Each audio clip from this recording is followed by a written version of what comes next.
Good news is bad news. Well, you probably know this financial markets popular saying, but last week we had a perfect example of it.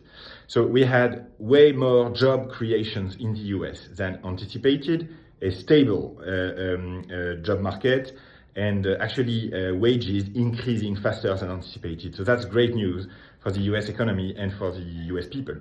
However, for financial markets, it is bad news because it means that the American Central Bank might not reduce the interest rates, which is something which is expected by financial markets, investors, and companies overall in the US. Because lower interest rates would mean more growth, more financing possible for US companies.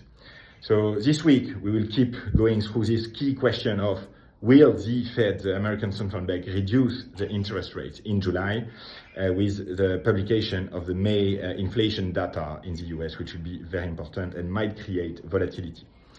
On the stock side, Doug Martens killed it last week with a new strategic plan. Bayer was supported by Goldman Sachs going to the buy advice on the chemist specialist. And we had as well Bitcoin holding the $100,000 mark despite a slower decrease. Tesla minus 15% last week due to the rising conflict between Donald Trump and Elon Musk.